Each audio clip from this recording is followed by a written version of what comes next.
D'après ce qu'on sait aujourd'hui, les caractéristiques de l'épidémie de Covid en termes de contagiosité, de dangerosité et de létalité sont exactement les mêmes en termes d'ordre de grandeur que les épidémies d'influenza qu'on a année après année. Ni plus, ni moins. Ce qui est rassurant quand même. Et puis, depuis le début, on a ce traitement médiatique assez halluciné qui en fait une espèce de catastrophe apocalyptique avec un ensemble d'indicateurs qui sont balancés à la face des gens et dont j'ai dit depuis le début, vous feriez la même chose avec la grippe année après année ou avec les cancers ou avec les maladies cardiovasculaires, vous généreriez le même état de terreur dans la population. Ça, c'est une chose. Et puis la deuxième, c'est qu'il y a effectivement une mortalité très importante dans nos pays, plus que partout ailleurs, avec un discours de la part des autorités qui est intenable sur le plan scientifique, qui est le fait de dire « heureusement qu'on a confiné les gens, regardez le nombre de morts que ça génère, puis si on ne l'avait pas fait, il y aurait encore plus de morts. » Alors qu'une analyse scientifique de la situation montre que les pays où les taux de mortalité ont été les plus faibles, et je rappelle quand même qu'en Corée du Sud, le taux de mortalité était de 4 par million d'habitants. En Suisse, actuellement, on est à 180.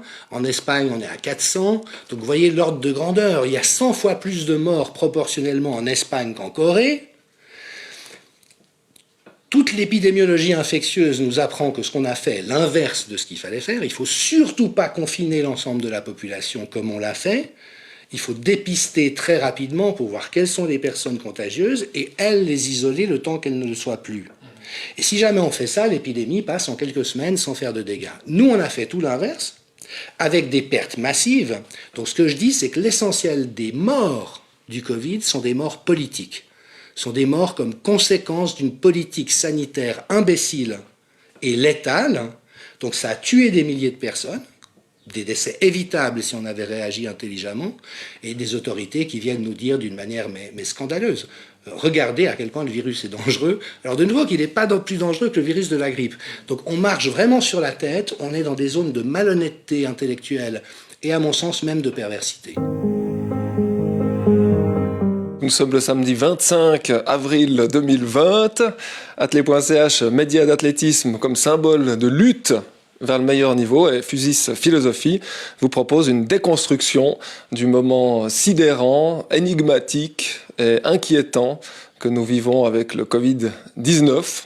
On est à Genève, en compagnie d'un des meilleurs anthropologues et experts mondiaux en matière de santé publique, avec Jean-Dominique Michel, qui a étudié pendant plus de 30 ans les pratiques de soins et dispositifs sanitaires en Europe et dans le monde, qui a enseigné dans une quinzaine de programmes universitaires et hautes écoles en Suisse et à l'étranger, qui a peut-être travaillé comme nul autre ces 6, 7, 8 dernières semaines pour comprendre et mettre en perspective ce qui nous arrive.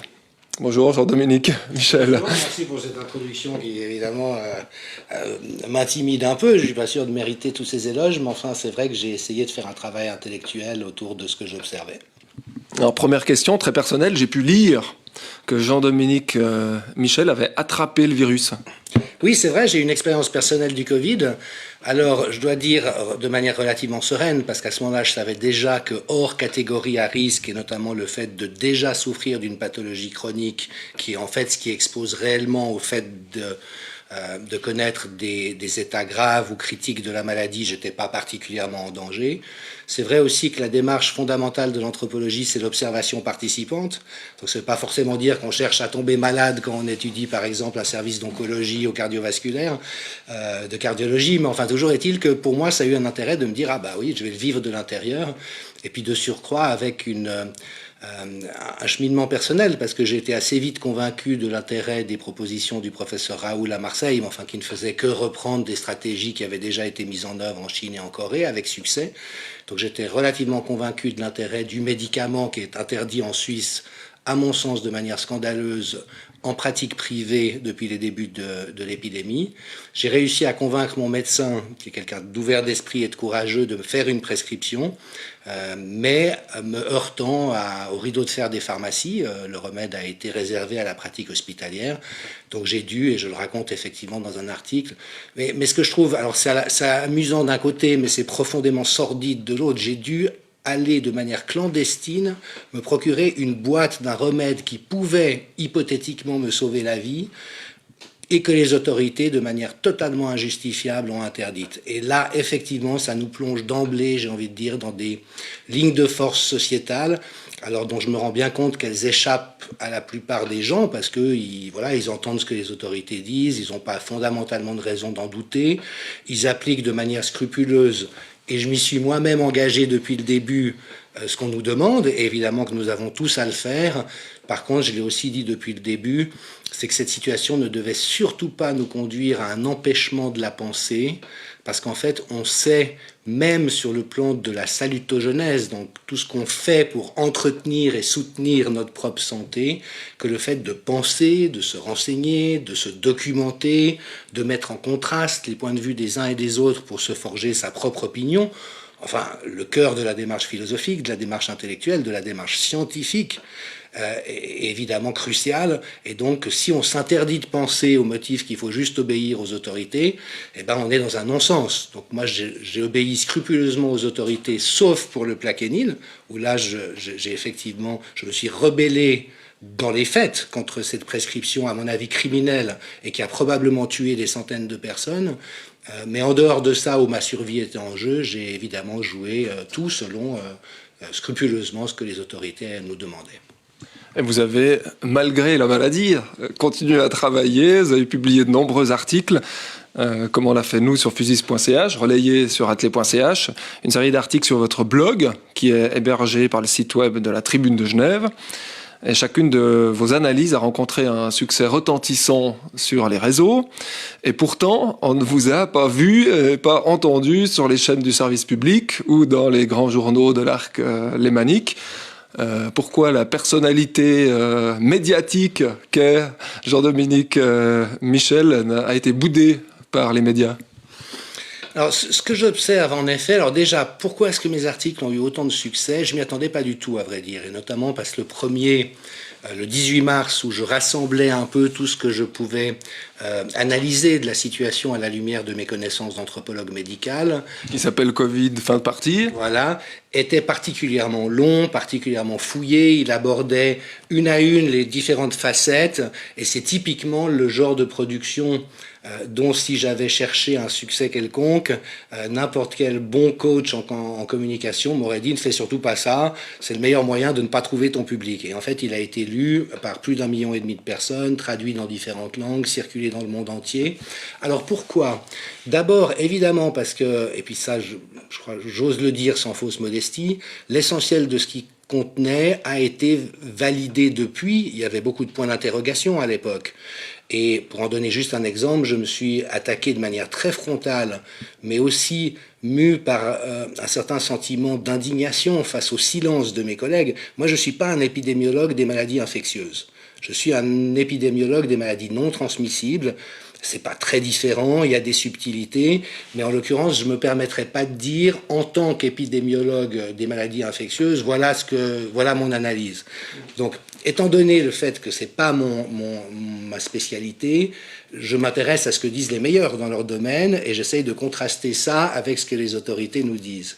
Et donc, dans ce travail de contraste, il y a effectivement un ensemble de choses qui sont apparues, qui m'ont paru extrêmement contestables dans ce qu'on nous disait. Et par exemple, j'ai écrit le 18 mars que, à mon avis, le taux de mortalité dont on nous disait à l'époque qu'il était à 3,5 ou à 4% pour les personnes ayant contracté la maladie était au moins 10 fois ou 15 fois plus bas et probablement encore plus. Et ben, toutes les recherches sérieuses qui sont sorties depuis l'établissent à moins de 0,3%, c'est-à-dire l'équivalent de la mortalité de la grippe, de l'influenza. Et ça, je l'ai dit très précocement. Donc, voilà, je suis content d'avoir eu des sagacités. Mais, par ailleurs, dont ce qui m'étonne est qu'elle n'avait rien d'exceptionnel. N'importe quel professionnel sérieux se penchant sur ces données aurait dû arriver aux mêmes conclusions que moi. C'est pas que je suis génial ou que j'ai des sagacités surnaturelles. C'est juste que n'importe quelle personne honnête et compétente devait arriver à ces conclusions-là. Donc là, moi, j'ai évidemment une colère contre mes collègues en me disant, mais comment est-ce qu'ils ont pu laisser passer des choses pareilles et ne pas dire ce que moi, dans mon coin, avec ma maladie, confiné dans une pièce de 12 mètres carrés, voilà, ne pouvais que percevoir comme une évidence. Et puis l'autre élément, et beaucoup de gens m'en ont fait le retour, j'ai reçu des milliers de mails, mais littéralement, de personnes qui me disaient « mais merci, vous mettez des mots sur ce que je percevais intuitivement, ou vous me donnez des éléments intelligents avec lesquels réfléchir, là où le discours officiel relayé par les médias est en fait une espèce de propagande ». Alors voilà, que le gouvernement considère que ses opinions sont justifiées, c'est leur droit. Que les médias disent voilà ce que le gouvernement pense, bah, ils sont dans leur rôle. Mais après, occulter toute pensée divergente, et notamment si elle est bien documentée et intelligente, là on se retrouve face à une vraie question. Vous savez comme moi que la communication du Conseil fédéral a dérivé vers la communication de pays autoritaires. C'est vraiment une interdiction de tout échange et de tout débat. Les questions doivent être soumises au moins 1 heure à l'avance. On n'a pas le droit de réponse, il n'y a pas de rebond. Donc on est vraiment dans de la propagande étatique. Et malheureusement, de ce point de vue-là, les médias officiels ou établis en Suisse ont joué un rôle lamentable. C'est-à-dire vraiment interdiction du débat d'idées, tourner en boucle dans les mêmes considérations inintéressantes. Et puis, et j'en terminerai avec ça, un phénomène que j'observe aussi avec les éthiciens, qui pour moi sont scandaleusement absents depuis le début de cette affaire, où finalement ils parlent que de questions secondaires et sans importance. Ils commentent très volontiers le temps qu'il va faire, mais s'attaquer aux vraies questions éthiques qui sont soulevées par cette problématique, il n'y a personne. C'est un silence assourdissant. Alors, avec pour moi l'avantage, en l'occurrence, mais c'est un avantage malheureux, que ma foi, quand tout le monde se tait, quand quelqu'un parle, eh ben, c'est entendu. Donc c'est vrai que ma voix a été très audible. Sur les réseaux, sur Internet, mais voilà. pas les gens qui lisent les médias officiels. C'est juste, à part la France, où là tous les grands médias se sont intéressés à moi, mais dans l'angle, quel est ce soutien un petit peu suspect au professeur Raoult, et est-ce qu'il fait partie des fanatiques de ce nouveau gourou, et sans franchir la barre, vraiment la barre d'entamer une réflexion intelligente sur les propos que j'avançais. Donc on peut dire que les médias ont failli à leur tâche, qui est de permettre aux gens de comprendre, de donner un sens à ce qu'ils vivent. Bah déjà, je crois qu'il n'y a plus vraiment de médias pour parler français. Alors, ils se plaignent à cette occasion qu'ils sont dans une situation dramatique. Bah oui, évidemment, quand on se comporte comme ça, c'est quand même difficile de prospérer. Mais je le dis vraiment, alors c'est effectivement un peu cruel comme constat, mais la réalité est cruelle. C'est-à-dire que vous avez des médias de service public qui, de toute manière, sont au bottes des autorités, c'est comme ça depuis toujours, et ils ont une marge de manœuvre très limitée quant au fait de soulever les vrais problèmes. Et puis après, les autres médias, ils sont tous possédés par des groupes qui appartiennent à des grands groupes industriels ou à des milliardaires. En France, il n'y a plus de médias indépendants, à part Mediapart, mais qui joue un jeu quand même assez étrange, qui d'un côté est un bon média et de l'autre côté fait aussi du journalisme de caniveau, et le Canard enchaîné. Mais en dehors de ça, trouver un média indépendant où il y ait des journalistes qui aient une vraie liberté de parole et d'investigation, ça n'existe plus. Donc le constat, c'est que la presse n'existe plus. Vous avez écrit que c'était une épidémie plus médiatique que sanitaire, finalement. Alors, oui, enfin, comment dire ? De nouveau, les données telles qu'aujourd'hui, on les connaît. Il peut y avoir des surprises. Aucune conviction scientifique n'est jamais définitive. Edgar Morin a soulevé très justement que le propre d'une théorie ou d'une hypothèse scientifique, c'est qu'elle est réfutable. Et notamment aujourd'hui, quand on voit des médecins qui disent on a besoin de certitude scientifique sur l'hydroxychloroquine, c'est une imbécilité. On n'a jamais de certitude scientifique. Si on a une certitude, c'est qu'on n'est plus dans la science.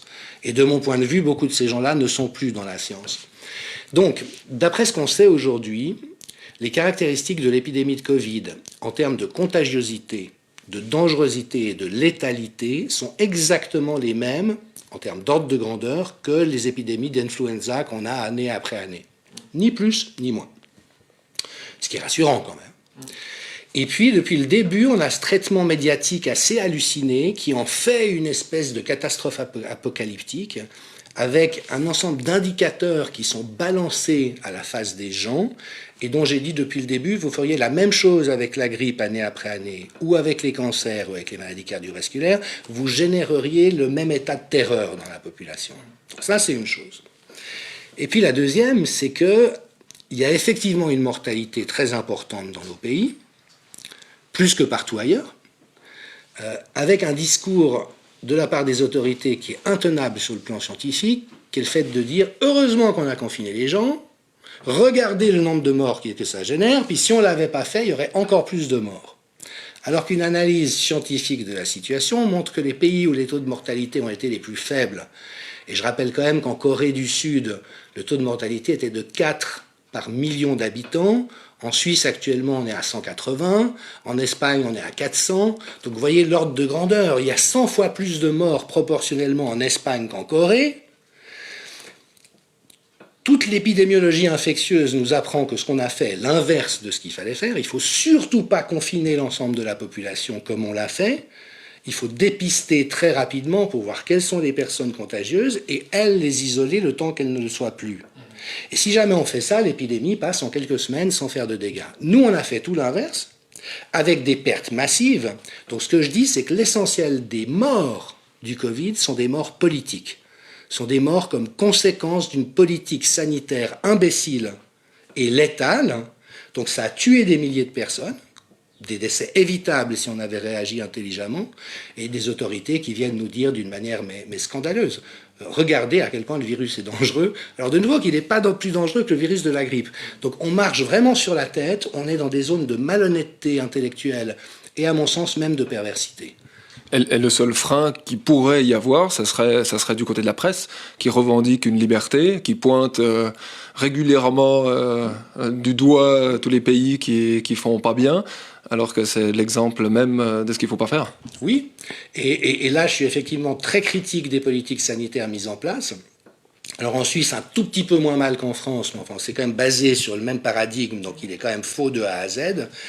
Et puis j'ai dans un premier temps exprimé très clairement mon soutien aux autorités, en disant on ne sait pas très bien dans quoi on est, ils prennent des décisions, et c'est vrai qu'en Suisse, on a cet avantage de le faire de manière beaucoup moins polémique, douce.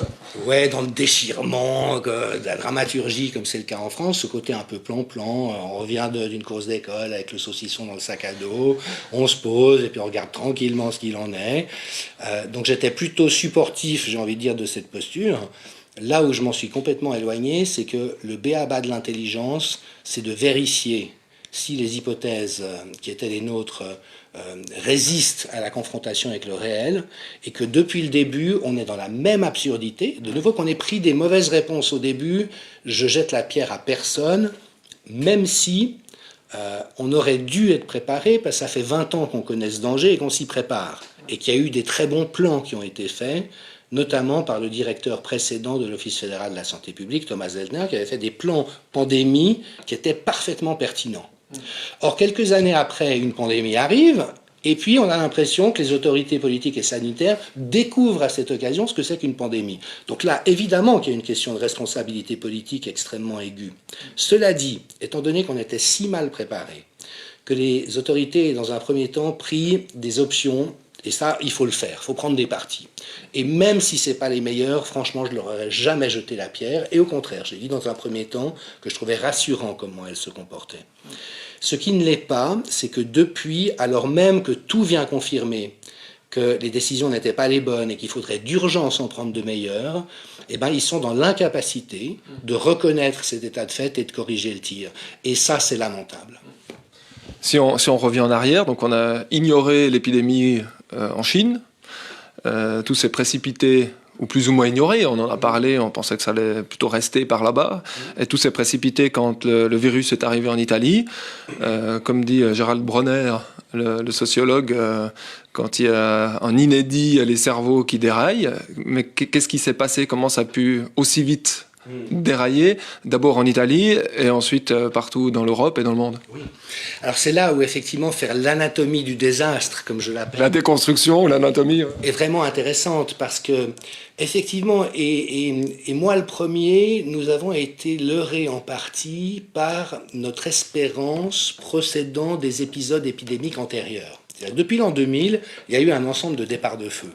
On se souvient d'un certain nombre, déjà un premier SARS en 2003, puis la grippe porcine, puis le H1N1. Donc il y a eu des départs de feu, ou Ebola, qui heureusement, et ça arrive souvent avec les épidémies, se sont éteintes à un moment donné sans qu'on sache vraiment expliquer pourquoi, d'ailleurs. Et donc, ce coup-ci, on s'est dit, voilà, c'est la énième, nous-mêmes, appel au loup, au secours, au loup, puis on se précipite, puis il n'y a pas de loup, donc on ne va pas se faire avoir ce coup-ci. Et moi aussi, ça a été en partie une première réaction, je dirais, un peu viscérale.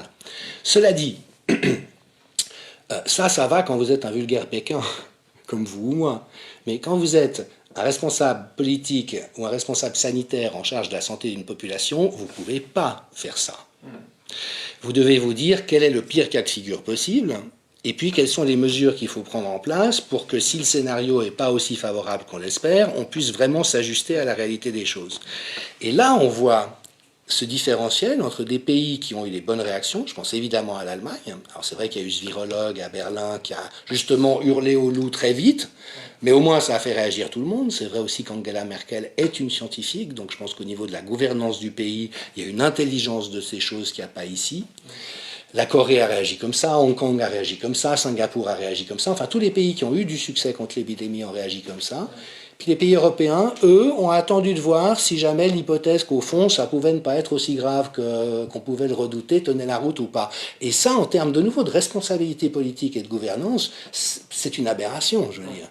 Et du coup, quand l'épidémie est arrivée et qu'on a vu son ordre de gravité réel, c'est pas insignifiant, c'est pas terrifiant, mais c'est venu taper dans un système qui était tellement pas préparé que ça a pris des proportions effrayantes. Ça a mis le feu aux poudres à une vitesse incroyable. Et très vite, après, l'étau s'est resserré partout. Évidemment, d'abord en Italie, ensuite en Suisse, en Europe, dans le monde entier, privant les gens de leurs libertés les plus fondamentales. Comment est-ce possible qu'on ait accepté sans rechigner de telles restrictions a priori scandaleuses pour des sociétés où la liberté individuelle est le bien le plus précieux ? Mais je crois qu'il y avait une justification morale très recevable pour commencer. C'était le fait de dire, nous vous demandons à tous de faire un effort, puis ça le Conseil fédéral l'a bien fait ici dans son français fédéral. Faisons tous un effort pour ne pas mettre à risque les personnes les plus vulnérables.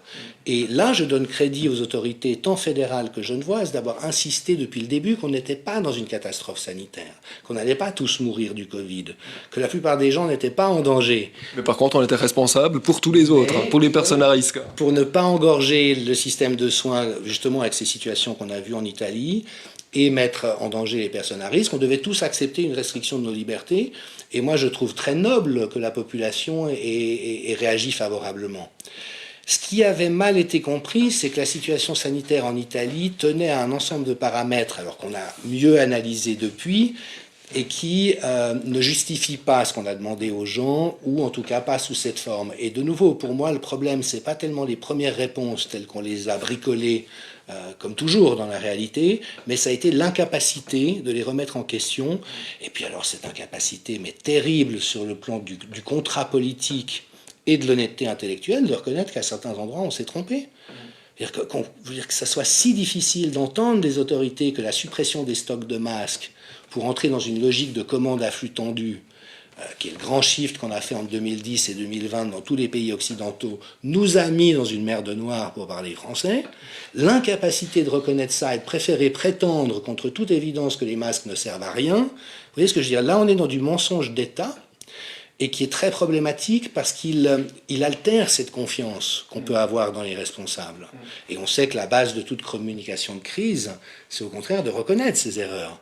C'est de pas dire, quand on est chez Volkswagen, non, on n'a pas du tout truqué les logiciels de diesel. C'est de dire, oui, on a merdé, on s'en était pas rendu compte, ou vraiment on n'était pas conscient comme ça se révèle maintenant, on va faire tout ce qu'il faut pour découvrir pourquoi et corriger les choses.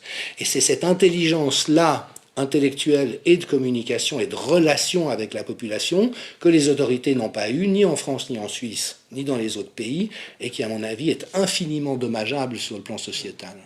Quel rôle a joué l'OMS là-dedans? On peut dire en quelques mots? C'est une question tellement vaste que je ne me hasarderai pas à y répondre de manière exhaustive. L'OMS, alors peut-être juste quelques points de repère. D'abord, leur rôle, c'est de hurler au loup le plus vite possible. Donc, ils ont tiré des sonnettes d'alarme, ils ont fait ce qu'ils doivent faire, qu'ils avaient déjà fait X fois dans le passé, mais en déformant beaucoup les choses, et notamment avec ces statistiques débiles, je n'ai pas d'autres mots, qu'ils ont livrées comme ça, comme des vérités, et qui étaient juste tellement aberrantes. Et très mal analysé, de surcroît. Et très mal analysées. Donc là, il y a une responsabilité, j'ai envie de dire, de rigueur intellectuelle, tout en sachant que quand on est dans de l'inconnu, c'est un peu difficile de faire le contour des choses. Mais de nouveau, si moi, insignifiant anthropologue, confiné dans ma chambre, j'arrive à comprendre que c'est complètement, que ça tient pas la route, on peut se demander si des gens qui sont payés à années longues grassement pour analyser ce genre de données ne devraient pas être un peu plus sagaces que je peux l'être moi-même de mon côté.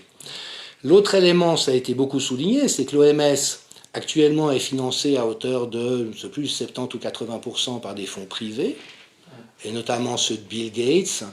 Donc là, on est encore dans ce dévoiement qui est que des instances internationales qui devraient être neutres, à distance des jeux politiques, indépendantes des pouvoirs économiques, sont en fait complètement instrumentalisées par les États. Et là, notamment, ils ne voulaient surtout pas fâcher la Chine, qui quand même était un peu mal prise avec cette histoire-là. Et puis après, on s'est aperçu qu'ils avaient des politiques qui sont forcément en loyauté avec des intérêts autres que le bien commun. Ça, c'est un problème transversal, ça existe aussi dans les États. On sait par exemple que toutes les instances d'accréditation des médicaments sont en lien et en conflit d'intérêts massif avec l'industrie pharmaceutique. En 2012, en Suisse, on estimait que 60% des gens qui travaillent à Swissmedic, donc l'organe officiel de la Confédération d'analyse des médicaments, avaient des liens d'intérêt directs avec l'industrie pharmaceutique. Donc c'est vraiment demander aux compagnies pétrolières d'évaluer l'impact environnemental des combustibles fossiles. C'est le système de Trump. C'est ce qu'il a fait aux États-Unis. Et en fait, en Suisse, sans nous en rendre compte, mais dans toutes les soi-disant démocraties, nous sommes structurellement dans le même genre de réalité. En tant que média d'athlétisme, on va aller ailleurs, on va aller en Afrique. On s'intéresse aux pays d'Afrique de l'Est, évidemment. Avant tout, comme partout, les médias ont prédit une immense catastrophe, avec pression de la part de l'OMS, de partout. Et au final, ces pays semblent relativement épargnés par la pandémie. Comment est-ce possible, selon le spécialiste de la santé, Jean-Dominique Michel? Alors déjà, une petite précaution liminaire, c'est qu'effectivement, jusqu'à aujourd'hui, tout indique que ces pays sont très épargnés. Il faut toujours être prudent avec ce genre de choses, parce que peut-être que dans 3 semaines ou 3 mois, on s'apercevra qu'il en sera autrement, mais en ce qui me concerne, je serai relativement confiant. Alors, pour moi, il y a 3 paramètres essentiels. Le premier, c'est une question géoclimatique. C'était une question qui a été longtemps en suspens, mais les dernières recherches montrent que le coronavirus chinois, le nouveau coronavirus, se diffuse, prospère le plus dans des conditions où la température ambiante est entre 5 et 11 degrés avec très peu d'humidité. Après, vous avez des pays très chauds avec beaucoup d'humidité, a priori, vous êtes plutôt bien. Mais l'autre élément, et lui, je le trouve fascinant sur le plan civilisationnel, c'est que, au fond, nos pays occidentaux auront démontré une incapacité criante à répondre à une situation de crise. Elles auront fait tout et n'importe quoi, banaliser, dramatiser, prendre des mauvaises réponses, être incapables de reconnaître leurs erreurs, mettre en échec la thérapeutique et la clinique au profit de la recherche. Quand on dit un traitement qui, a priori, semble donner des résultats, qui n'est pas dangereux, on ne va pas le donner avant d'être sûr sur le plan scientifique. Vous voyez ce que je veux dire? C'est quelqu'un qui se noie, puis on dit, c'est une image qui a beaucoup circulé sur les réseaux sociaux, mais elle est vraie, c'est quelqu'un qui se noie, on lui envoie pas une bouée avant d'avoir fini de faire des tests d'homologation de la bouée. C'est débile, quand on est dans une situation d'urgence, on fait ce qu'il faut, quitte à ce qu'on découvre en cours de route des éléments qui nous avaient échappé. Et de ce point de vue-là, rappelons par exemple que l'intubation des patients en soins intensifs étant actuellement en train d'être démontré comme étant beaucoup plus dommageable qu'autre chose. Alors là, je jette la pierre à personne, parce qu'évidemment que des médecins urgentistes, ils font ce qu'ils pensent devoir faire. Puis si on constate en cours de route qu'il y a quelque chose qui fait qu'en fait, c'est pas ce qu'il fallait faire, là, oui, on est plus intelligent ailleurs. Après, on pouvait pas le savoir avant. Donc on pourrait dire qu'il y a une base méthodologique outrée qui a tout à coup capoté dans un stress et dans une psychose d'abord personnelle et ensuite générale. Oui. Alors ça, c'est ce que j'appelle l'imbécilité technique. C'est-à-dire qu'on devient tellement bon dans la technique et le détail qu'on devient imbécile, c'est-à-dire faiblesse de pensée, hein, c'est pas une injure. Enfin, c'est devenu une injure, mais l'imbécilité, ça veut dire étymologiquement la faiblesse de pensée. Il y a trop de faiblesse de pensée pour pouvoir trouver des réponses adéquates. Et là, on a vu en Occident une imbécilité massive, alors que les pays du Sud, eux, ils ont l'habitude de faire face à des crises. Excusez mon français, ils ont l'habitude d'être dans la merde, de devoir trouver des solutions. Donc eux, ils ne se sont pas posés de questions une seconde. L'hydroxychloroquine, ils ont l'habitude d'en bouffer à année longue contre le palu, contre la malaria. Donc, bien sûr, ce remède ne coûte rien, il est disponible, il peut protéger des gens, on rend ça disponible massivement au plus de gens le plus vite possible. C'est une espèce de b.a.-ba de l'intelligence pratique dont nos sociétés ne semblent juste plus capables. Donc moi, j'y vois vraiment une déliquescence éthique, mais aussi vraiment intellectuelle, philosophique, de nos civilisations. Et de ce point de vue-là, je dirais que le Covid est un révélateur de nos incohérences, mais des incohérences qui sont fatales. On peut dire dans ce sens, de manière générale, en Suisse comme ailleurs, la comparaison du Covid avec d'autres maladies ou problèmes sanitaires a toujours été très sensible. Les réactions ont été d'emblée violentes.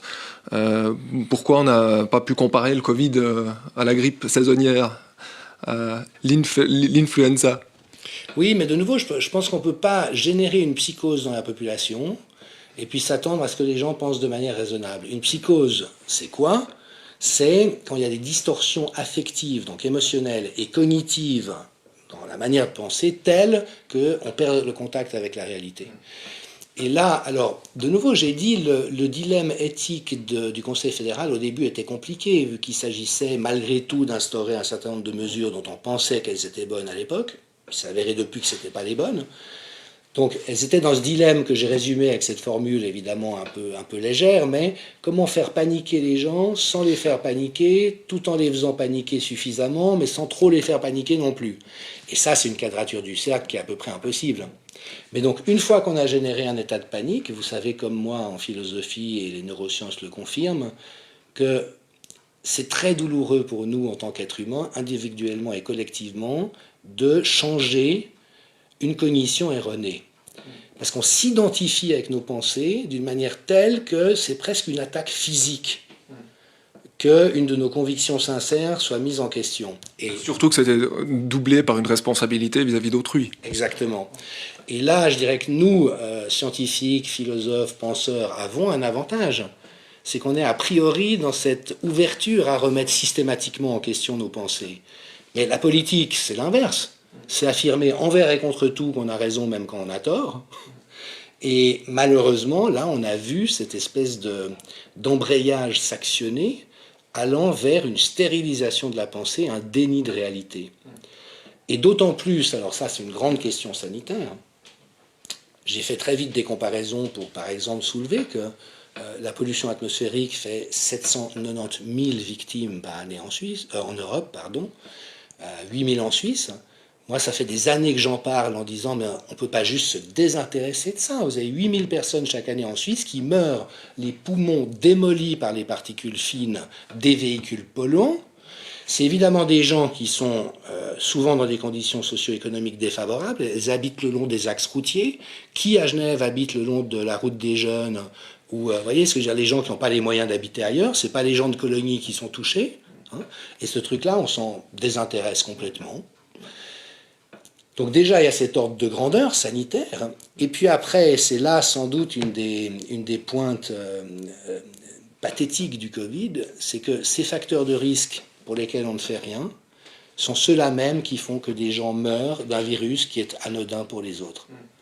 Et ça, on l'a bien vu avec les particules fines, on l'a bien vu avec le microbiote, avec le système immunitaire. Donc c'est des gens dont la santé est déjà déglinguée par l'absence de politique de santé.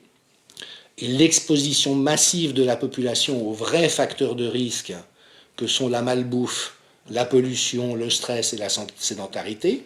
Donc là, il faut beaucoup courir, ou en tout cas s'agiter. Vous voyez ce que je veux dire, vraiment ce scandale sanitaire structurel de nos sociétés, et ben finalement, c'est retrouvé dans le Covid.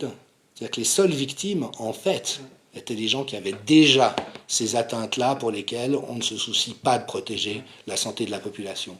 Donc là, je pense aussi qu'il y a un espèce de mensonge d'État, mais beaucoup plus longitudinal, beaucoup plus structurel, qui a été révélé, qui est que malgré une économie de la maladie qui nous rançonne tous à hauteur de 600 balles par mois au minimum, en fait, nous n'avons pas de politique de santé. Tout ce qu'on appelle notre politique de santé, c'est une manière de réparer les dégâts tant bien que mal une fois qu'ils se sont produits, mais pas de chercher à éviter toutes ces maladies dont on sait aujourd'hui que 80% seraient évitables si on arrêtait d'exposer la population à ce qui bousille la santé. Donc il y a là encore une irresponsabilité d'État. Le gouvernement, mais bien sûr aussi le Parlement suisse depuis des années fait tout ce qu'il faut pour aller à l'inverse de ce que j'indique, et tout ça est de surcroît révélé par l'épidémie de Covid. Espérons qu'il y a des oreilles bien placées qui peuvent entendre ça et faire fonctionner leur cerveau pour que ça change. Donc vous continuez, comme le 18 mars, vous parliez d'une épidémie somme toute banale dans votre premier article, la Covid-19 fin de partie. Elle reste banale. Oui, plutôt pour dire les choses, elle aurait eu vocation à être banale et elle l'aurait été si on avait pris des mesures adéquates. On est en train de transformer ça en tragédie et la situation notamment dans les EHPAD en France, mais moi, me bouleverse comme vous ne pouvez pas l'imaginer.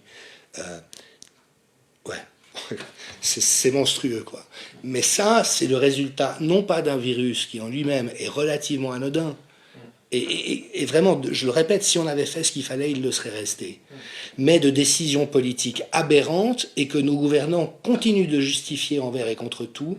Donc là, effectivement, tant que mon cœur battra et que ma respiration me donnera le souffle nécessaire, je me battrai pour faire apparaître la réalité de ce mensonge et ne pas me contenter de la désinformation et de la propagande qui actuellement tient lieu de politique publique dans nos pays. Avec notre soutien, évidemment. Dans votre interview du 13 avril pour l'Impertinent, nouveau média d'Amel Debay, vous dites « Les décisions de nos gouvernements n'ont probablement fait que retarder l'agonie ». La Suisse et la plupart des pays n'ont pas opté pour les bonnes mesures, c'est un fait. Ah oui, absolument. Ça, alors, il n'y a plus aucun doute aujourd'hui, je dirais. Il n'y a qu'un déni massif de la part des autorités. Mais, je veux dire, de nouveau, comparer 4 morts par million d'habitants en Corée et 180 en Suisse et 400 en Espagne, c'est pas de la magie, on n'est pas dans Harry Potter. On est dans un monde qui peut être appréhendé par une démarche scientifique. Et moi, ce qui évidemment m'étonne un peu, c'est que les pouvoirs que vous mentionnez cherchent à me faire passer comme quelqu'un d'un peu rigolo sur le plan scientifique, alors qu'en ce qui concerne l'épistémologie, voilà, je monte sur le ring n'importe quand avec n'importe qui prennent des décisions sur la base de réflexions qui sont mauvaises, qui tiennent pas la route sur le plan scientifique. Et donc là, on a réellement un gros problème.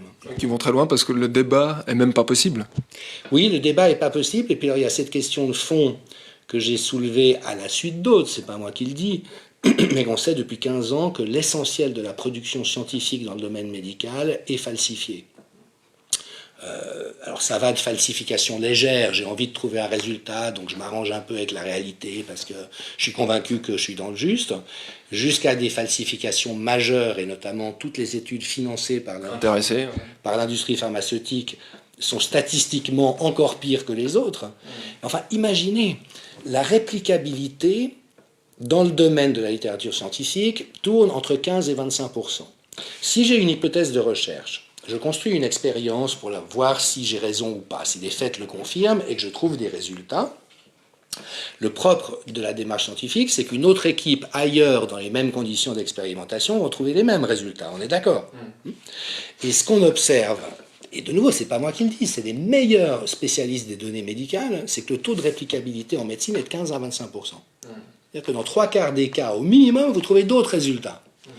Donc, vous voyez, imaginez que vous prenez l'avion avec une compagnie, vous dites que 3 fois sur 4, l'avion va se crasher. Vous n'allez pas pouvoir décoller. Est-ce que vous achèteriez un billet ? On est dans ce cas de figure par rapport à ce que j'appelle la pseudo-science. Alors les universités le savent, les centres d'éthique le savent, les revues médicales le savent. Même les revues médicales ont pris position par rapport à ça. Mais il y a 3 jours, un papier indéfendable sur l'hydroxychloroquine a été publié par le New England Journal of Medicine, qui est un des 3 ou 4 meilleurs journaux au monde. Je veux dire, excusez mon français, c'est une merde.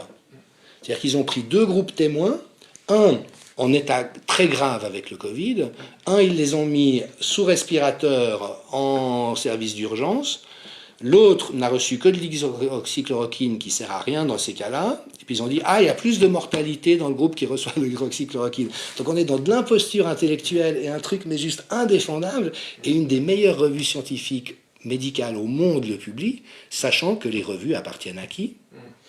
À l'industrie pharmaceutique. Ouais, ça se retourne toujours sur les mêmes questions. Hein. Qu'est-ce que notre conseiller fédéral, Alain Berset, et l'Office fédéral de la santé publique auraient dû faire ? Alors, c'est très intéressant, et notamment la Neue Zürcher Zeitung. Je recommande à toutes les personnes intéressées à creuser un peu, d'aller lire les articles de la NZZ, parce qu'ils sont très intéressants, en montrant comment s'est passée l'amorce du processus de prise de décision et comment ça se passe depuis. Donc, quelques éléments. Je rappelle qu'on avait des plans pandémie extrêmement bien faits et qui, si on s'en était souvenu et qu'on les avait appliqués, auraient permis de limiter massivement les dégâts. Comme on les avait mis dans un tiroir, on avait oublié qu'ils existaient, on s'est adressé à un certain nombre de spécialistes, alors évidemment qui ont réagi de manière différente, certains partant en flèche dans des projections très, très inquiétantes, d'autres pas. Et là, on voit apparaître un autre motif qui est cette cohorte de mathématiciens modélisateurs, qui sont en fait des geeks, pour parler français, ils passent leur vie devant des ordinateurs à construire des mondes qui n'existent pas.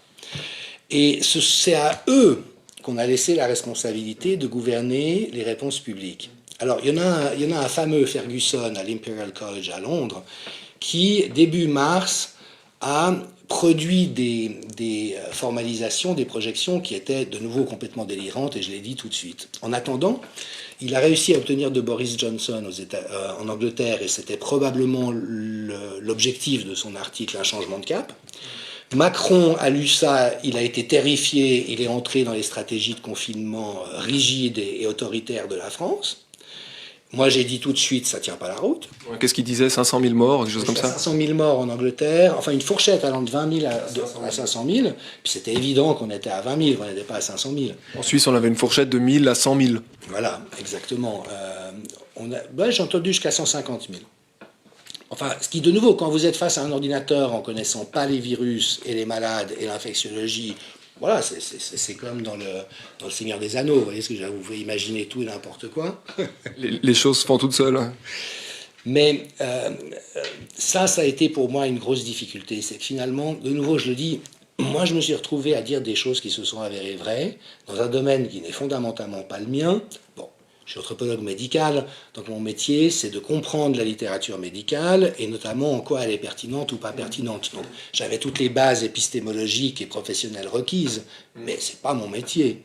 Donc moi, insignifiant anthropologue dans mon coin, j'ai fait des analyses qui se sont avérées justes les unes après les autres.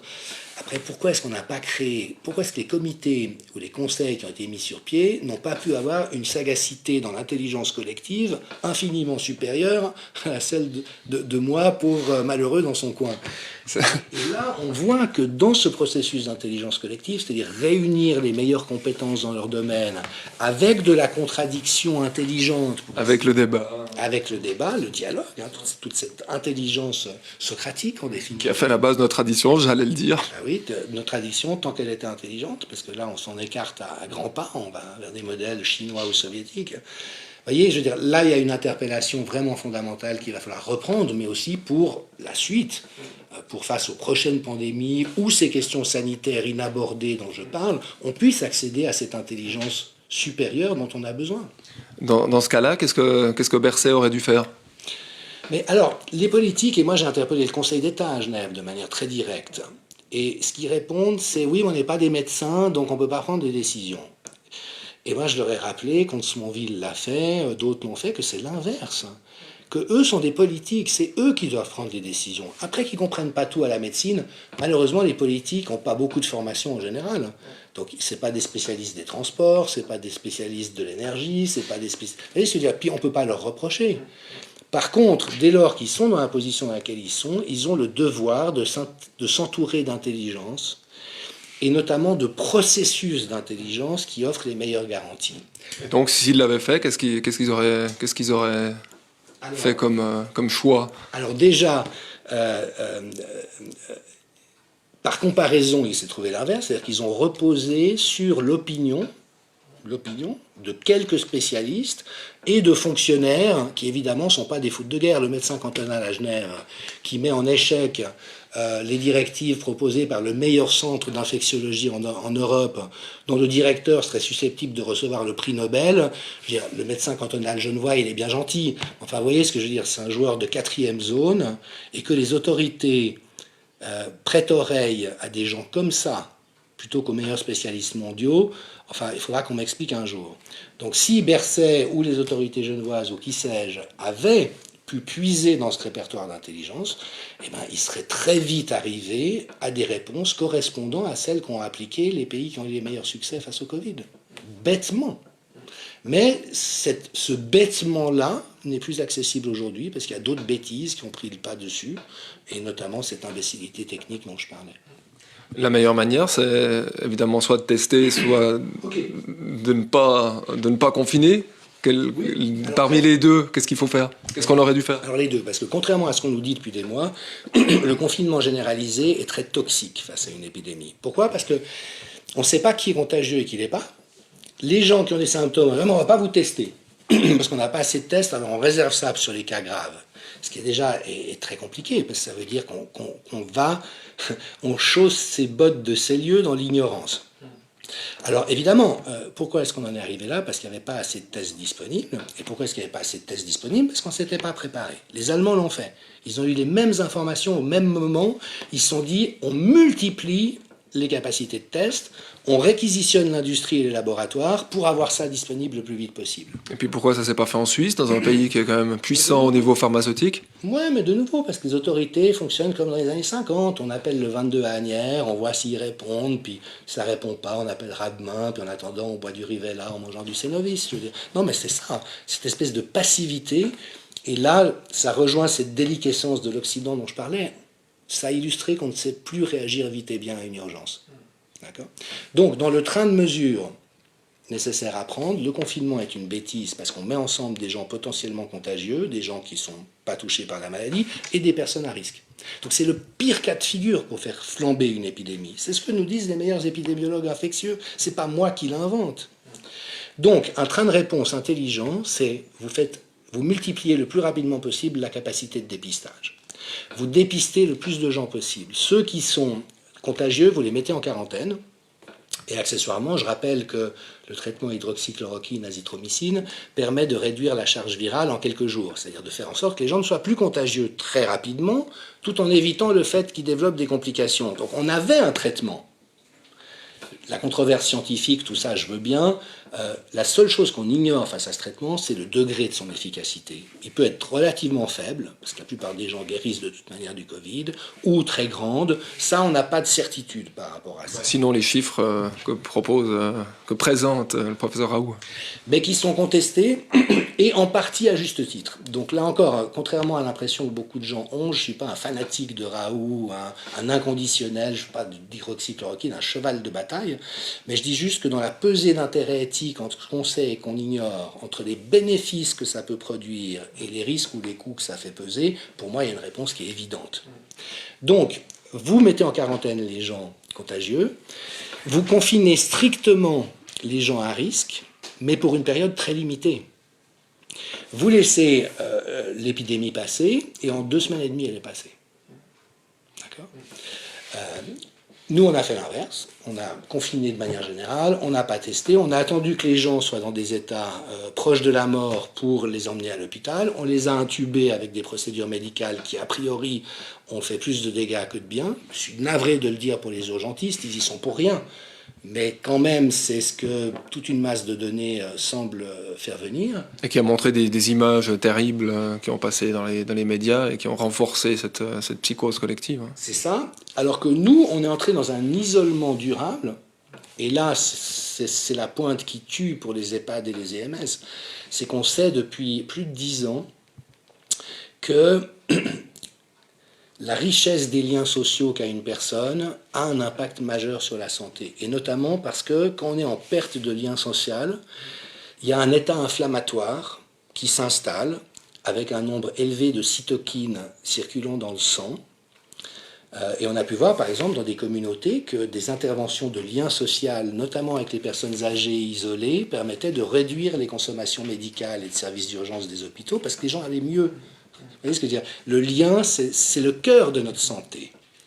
Et donc, ça veut dire aussi que les interventions sur le lien social sont plus efficaces que les réponses sanitaires en elles-mêmes. Et là, on a isolé des centaines de milliers de personnes de manière durable. Être isolé une semaine, on y arrive tous. Être isolé un mois et demi, on devient tous atteints profondément. Donc, vous atteignez ces personnes, elles ont des flambées de cytokines, et on sait aujourd'hui que les cytokines sont le réactif qui font du Covid une maladie mortelle. Alors qu'on oublie en même temps qu'il y a des valeurs qui dépassent la vie elle-même, quand on voit dans quelles conditions les gens doivent même mourir finalement. Mais oui. Et là, on est vraiment dans quelque chose qui est, sur le plan éthique, abominable, consternant. Je sais pas, il n'y a pas de mots. C'est navrant, puissance 10. Giorgio Agamben parle de barbarie. On est là-dedans. Dans le temps, il y a une série d'interviews avec des gens pas contents du tout, parce qu'on a dû attendre longtemps, mais il y a quand même certains journaux qui se réveillent progressivement. Nombreux sont les personnes âgées qui affirment préférer prendre le risque de tomber malade, voire de mourir, plutôt que de vivre loin de leurs proches. Pourquoi est-ce que les jeunes ne peuvent pas l'entendre ? Et oui, c'est une très bonne question. Et de nouveau, ce qui me frappe, c'est qu'on a la réponse. Vous voyez ce que je veux dire? C'est pas comme si on était obligé de faire. C'est ce qu'on nous fait croire, c'est qu'on est obligé de faire ça parce qu'il n'y a pas d'autre réponse. Mais c'est faux. Alors déjà, ces gens ont raison.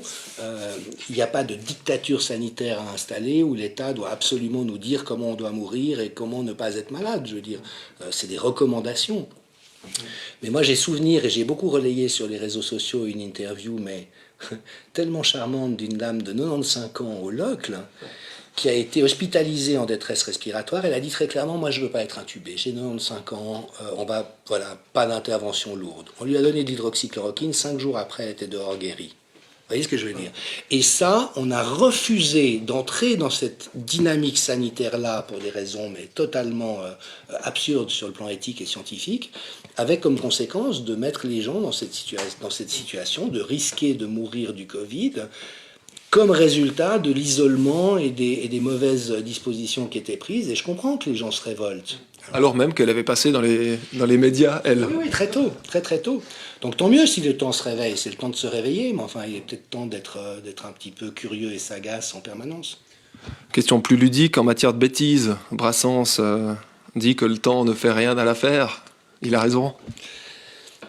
Alors ça, c'est une bonne question. Là on est vraiment dans de la maïotique, c'est-à-dire serons-nous capables d'accoucher d'une intelligence plus grande, plus pertinente, aussi d'un attachement ou d'une incarnation plus forte de nos valeurs d'humanité à l'occasion de cette crise. Je le souhaite évidemment, pour moi c'est un énorme révélateur de toute la toxicité systémique d'une civilisation qui, pour le faire en très résumé, privilégie des intérêts privés au bien de la population. Ça c'est quand même le constat diagnostique de base. Ça apparaît dans tous les domaines.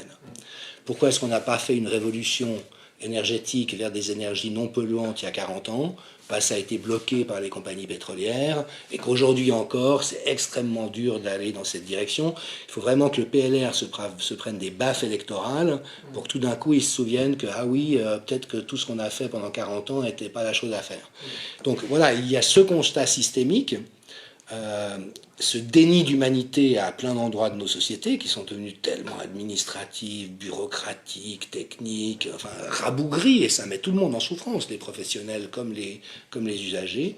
Donc serons-nous capables de prendre appui sur cette crise pour nous questionner, pour en revenir aux fondamentaux de ce qui crée une civilisation et de ce qui vaut la peine d'être vécu, il y a les optimistes et les pessimistes. Tout ce qui nous arrive aurait été impensable il y a 2-3 décennies, vous êtes d'accord? Qu'est-ce qui a changé dans notre rapport à la santé, à la maladie, à la vie, à la mort? Oui, et dans les deux axes. C'est-à-dire, moi j'ai grandi quand même, mes grands-parents du côté maternel étaient dans la résistance en France. Mon grand-père du côté paternel patrouillait le long de la frontière pendant 6 ans pour s'assurer que les nazis n'entraient pas. Vous voyez, il y avait cette barbarie à nos portes. Et je me suis souvent demandé en grandissant et en tant qu'adulte, mais comment c'était? Qu'est-ce que ça faisait? Et là, ce qui était inenvisageable il y a 30 ans, c'est que le fascisme est de retour, mais chez nous. Alors, à très petite échelle. Je ne peux pas dire que la communication soviétique du Conseil fédéral, comment dirais-je, décrive l'ensemble de ce qui se passe chez nous. On est d'accord, on n'en est pas là, mais il y a des ferments de dictature qu'on est en train de voir apparaître. Moi, que les médecins de ville en Suisse n'aient pas hurlé quant au fait qu'on les prive de la liberté de prescrire ce qui leur paraît juste à des patients qui en ont besoin, c'est quand même une atteinte massive à des droits inaliénables de la profession. Est-ce qu'ils ne l'ont pas fait par peur d'un dégât d'image? Alors j'en sais rien, moi j'ai beaucoup interpellé, j'ai interpellé Michel Matter, qui est président de l'AMG, l'Association des médecins genevois, vice-président de la FMH, conseiller national. Je pense qu'il y a deux choses. D'abord, ils ont peur de le faire publiquement, et ça c'est une question intéressante. Beaucoup en privé me disent à quel point ils sont choqués, mais aucun n'ose ouvrir le bec en public. Donc, déjà, là, il y a une histoire de quoi ont-ils peur. Et puis l'autre élément de réflexion auquel je suis arrivé, c'est qu'au fond, les médecins sont des gens par définition consensuels. Ils appliquent les traitements dont la communauté médicale, dans son ensemble, dit que c'est ce qu'il faut faire. Mais finalement, ce n'est pas tellement des francs-tireurs. C'est des gens à qui on demande d'être fiables, d'être humains, d'être responsables dans les décisions qu'ils prennent. Donc vous voyez ce que je veux dire, c'est pas... Avec une grande collégialité. Une collégialité, ce n'est pas des chercheurs. Et effectivement, certains médecins, par exemple, m'ont envoyé des articles parus dans le bulletin médical suisse disant « Ouais, mais pour l'hydroxychloroquine, on ne sait pas ». Moi qui connais les études et en quoi elles sont truquées, je sais que ça ne tient pas la route. Mais il suffit qu'un médecin dise bah, « moi je vais faire le tour de ce qu'on dit, puis voilà, je le relais à mes collègues », pour que finalement il n'y ait pas ce réflexe d'intelligence d'aller voir plus loin. Ça c'est le travail des anthropologues et des philosophes, pas des médecins, je suis d'accord. Ce serait le travail des chercheurs aussi, mais il n'y en a plus beaucoup, des chercheurs dignes de ce nom. Et donc là il y a une question de gouvernance et de dynamique d'intelligence collective pour l'avenir. C'est-à-dire comment est-ce qu'on s'assure quand les compétences des uns et des autres, et que les médecins soient plutôt conservateurs, ça ne me pose pas un problème fondamental, ça fait aussi partie de leur éthique et de leur dignité professionnelle. Pour autant que les anthropologues et les philosophes soient entendus. Pour autant, et ça Comte-Sponville le dit très bien, qu'on ne leur confie pas la responsabilité des décisions. Et comme notamment les politiques disent bah, « nous on n'est pas médecins donc on ne peut pas savoir », là il y a une panne dans l'intelligence collective qui, elle aussi, est structurelle, systémique. Et qui se montre parce qu'André Comte-Sponville est un des seuls philosophes, avec Giorgio Agamben, à s'être prononcé. Les grondements et inquiétudes se font sentir sur un plan économique. On a la droite qui grince des dents de plus en plus fort.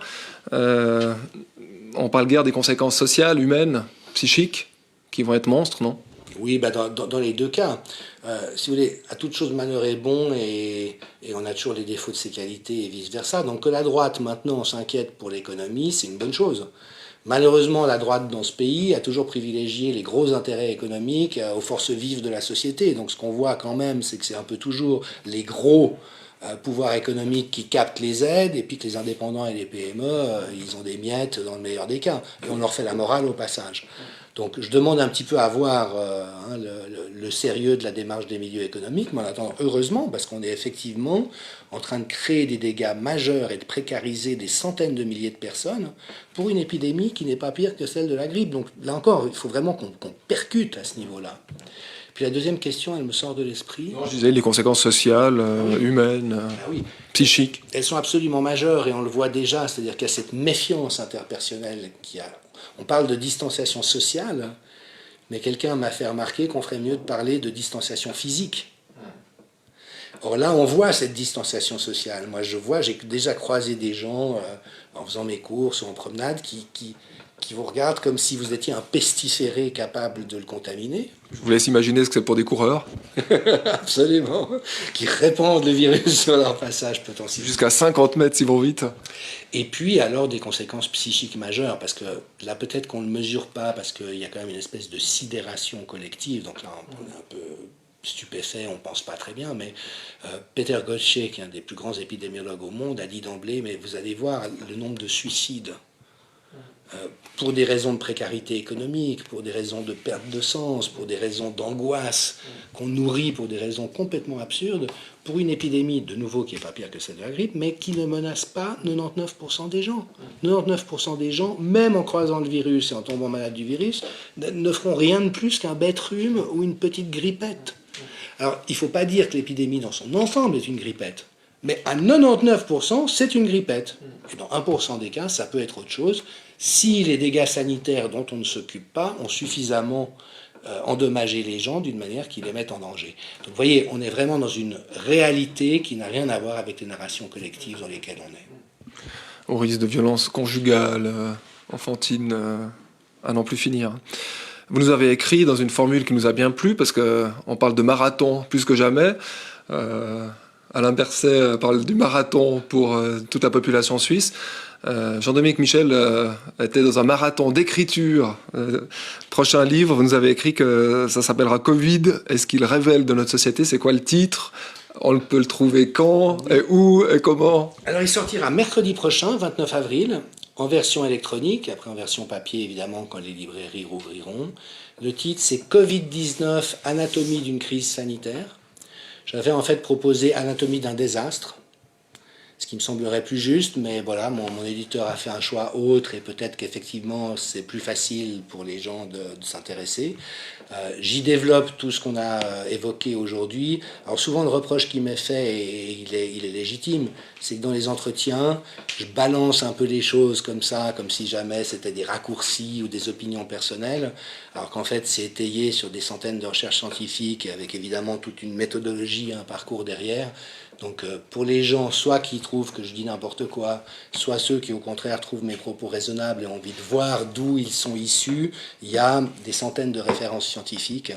Et de nouveau, je veux dire, moi je veux bien qu'on conteste mes analyses, mais sur mes analyses. Donc s'il y a des gens qui disent, parce que vous dites qu'il y a 4 morts pour million d'habitants en Corée du Sud, c'est pas vrai, qu'ils viennent en face et qu'on en parle. Pour l'instant, ce que je vois, c'est plutôt de l'anathème. C'est un anthropologue, il ne sait pas de quoi il parle, il s'est intéressé au chamanisme, alors que tous les anthropologues au monde s'intéressent au chamanisme. Donc ces espèces de disqualifications comme ça a priori, mais je pense qu'ils tiennent plus au fait que ce que j'apporte est tellement différent de ce que les gens ont l'habitude d'entendre et qu'ils en sont venus à croire, que ça a forcément quelque chose de choquant. Comment ose-t-il dire ça alors qu'il y a des gens qui meurent ? Alors que ce que toute la démarche scientifique que vous trouverez dans le livre montre, c'est que les gens meurent parce qu'on fait ça, pas à cause du virus. Les références du livre qui sort mercredi seront sur les sites atelier.ch et fusis.ch. Question personnelle, un peu qui résonne avec mon travail. Dans le premier de nos articles de la crise, on a rappelé que le mot virus venait du latin, virus, qui veut dire qui signifie toutes sortes de sécrétions, bonnes ou mauvaises, aussi mystérieuses les unes que les autres, des forces cachées qui garantissent un certain équilibre dans la nature. Est-ce que vous seriez d'accord de dire qu'on peut avoir une telle lecture du coronavirus et que peut-être qu'on a manqué le coche? Alors peut-être, effectivement, la question philosophiquement et scientifiquement est passionnante, parce qu'en fait, un virus n'est pas un être vivant. C'est un brin de protéines qui semble malgré tout doté d'un projet, vu qu'il sait se diffuser comme nul autre. On parle même sur Internet d'informations virales, donc c'est un potentiel de diffusion, et avec une économie très particulière qu'il ne peut se dupliquer qu'en tirant profit des mécanismes naturels de la cellule humaine. Donc c'est très mystérieux et c'est très intriguant. En microbiologie, il y a eu une évolution majeure qui s'est faite cette dernière décennie, qui a été de comprendre que nous avions besoin des microbes et notamment de vivre en bonne intelligence avec eux. Depuis Pasteur, on était plutôt dans la logique que les microbes c'est dangereux, qu'on est entouré de dangers et qu'il faut lutter contre, donc stériliser. D'où la société hygiéniste. Hygiéniste. Et les antibiotiques, Dieu merci, qui permettent de détruire certaines bactéries. Avec la découverte du microbiote, de ce kilo et demi de bactéries amies qu'on a dans le tube digestif, il y en a plus que nous n'avons de cellules dans le corps. Et on a besoin de ces bactéries pour vivre. Sans elles, on ne peut pas digérer certains aliments, on n'a pas d'immunité, on n'a pas certains neurotransmetteurs. La sérotonine semblerait produite à hauteur de 90% par certaines bactéries. Et puis que la population de notre microbiote reflète notre état de santé et notre exposition notamment à des facteurs toxiques. Donc si vous bouffez mal en permanence, que vous êtes exposé à des pesticides et que vous êtes super stressé et que vous ne faites pas d'athlétisme, vous allez avoir, excusez-moi, un microbiote de merde. Facile, mais voilà, un microbiote très déstructuré par rapport à ce qui est bon pour la santé. Alors que si au contraire vous vous nourrissez essentiellement de produits végétaux de qualité non altérés, non empoisonnés, avec quelques compléments protéiques et autres, vous allez avoir un microbiote d'enfer qui va vous permettre de courir comme une bête pendant des dizaines de kilomètres et d'être en bonne santé. Ma dernière question sérieuse était de savoir qu'est-ce qu'on doit faire. Vous venez de donner la réponse. Mais c'est ça. Et donc ce microbiote, cette collaboration avec les bactéries est essentielle à notre santé. Donc déjà, ça change notre relation au monde invisible, au monde tout petit biologique. Mais il y a aussi beaucoup de questions aujourd'hui autour du virome. C'est-à-dire qu'on héberge aussi des milliers de milliards de virus en permanence. Et je dirais que le projet évolutif, si tant est qu'une espèce de virus est un projet, mais c'est de vivre en symbiose avec l'être humain. Aujourd'hui, plus de 80% de la population est porteur du virus. Comment s'appelle cette maladie, vous savez, herpès. 80% de la population est porteur d'herpès, l'immense majorité des gens sans aucun problème pour la santé. Ça, j'ai envie de dire, c'est le succès du virus. Voilà, il vit en bonne intelligence avec notre espèce sans créer de dégâts. Et ce qu'on voit d'ailleurs avec les virus émergents, c'est que souvent il y a une atténuation de leur gravité. Dans un premier temps, c'est comme si la rencontre entre le nouveau virus et l'immunité humaine produisait un espèce de chaos comme ça dramatique. Puis ça se lisse avec le temps et le virus est moins dangereux. Pour retrouver un équilibre. Pour qu'on trouve un équilibre. Donc c'est des questions passionnantes et qui seront sans doute d'autant plus d'actualité que déjà des mutations vont continuer, donc on aura d'autres épisodes. Et puis qu'il existe une question intéressante sur la fonte du permafrost, le dégel du permafrost, et le fait qu'il y a littéralement des millions de sortes de virus qui sont encapsulés, qui ont existé à un moment donné de l'histoire, et qui sont encapsulés sous le sol gelé, et qui, à la faveur du dégel, vont se remettre en circulation. Alors, certains virologues sont rassurants en disant que tant qu'un virus n'a pas envahi l'espèce humaine dans le passé, a priori, ça va être des virus qui vont se promener dans l'environnement sans danger pour nous. Mais d'autres soulignent le risque que parmi le millier d'espèces concernées, il y en ait quelques dizaines qui puissent être dangereuses pour l'être humain. Et c'est vrai que dans le passé, des épidémies comme je sais pas, la variole, etc., dans le Nouveau Monde, quand les explorateurs et les colons sont arrivés, les populations amérindiennes n'avaient pas d'immunité et il y a pu avoir littéralement des populations décimées à cause de ça. Donc il va y avoir un risque viral pour la suite et d'où l'importance de gagner en intelligence à la faveur de cet épisode. Aussi au niveau politique, évidemment, qui va donner la ligne aux gens pour trouver une santé. Dernière question, athlétique, celle-ci, non plus athlétique de l'esprit, mais athlétique du corps. Vous êtes genevois, on est d'accord ? Oui, oui. Vous connaissez l'escalade, la course de l'escalade ? Oui, oui. Est-ce que vous avez déjà participé ? Non. Jamais. Jamais. Et pour une raison bien simple, c'est que j'aime pas je suis pas très adepte des mouvements de foule. Donc j'adore le sport, je le pratique, je cours volontiers, mais courir avec des milliers d'autres personnes sur le pavé et le goudron d'une ville, parce que tout le monde le fait à ce moment-là, c'est pas tellement dans mon ethos personnel. Après que ça plaise à des gens, je le critique aucunement, tant mieux, et je trouve super que ça existe, mais j'aurais pas eu d'appétence pour ça à titre personnel. Est-ce que vous savez qu'il y a 2 stars genevoises de la course à pied ? 2 stars genevoises de la course à pied ? La première s'appelle Tadesse Abraham. Ça vous dit quelque chose ? C'est pas très genevois comme patronyme. D'origine érythréenne. Magnifique. Mais il est suisse, et l'autre s'appelle Julien Vanders, qui habite pas loin d'ici d'ailleurs. Ok, super. Ça vous dit quelque chose ? Rien du tout ? Non, je suis désolé, je suis peu sport de compétition, c'est vrai, depuis quelques années dans ce registre-là, je m'en excuse. Peut-être qu'on vous invitera sur le plateau athlé.ch lors de la prochaine escalade. Ce sera le 6 décembre. Merci beaucoup, Jean-Dominique Michel, de nous avoir accueillis dans votre bureau de l'association Pro Mente Sana pour un esprit sain, dont vous êtes le secrétaire général. C'est un immense plaisir et un honneur, un soulagement de vous lire, de vous entendre, de vous voir, nous aider à comprendre et donner un sens à tous ces mystères pas toujours agréables à vivre si on est éberlué ou qu'on a perdu le sens. Continuez à nous suivre sur athlé.ch et Fusis pour mieux comprendre les choses de la vie avec le moins de peur et le plus de santé et de joie possible. Allez, bonne suite à vous tous. Hashtag, c'est notre hashtag depuis le début, obéissons, mais osons penser. Merci beaucoup pour votre accueil et votre écoute. Merci.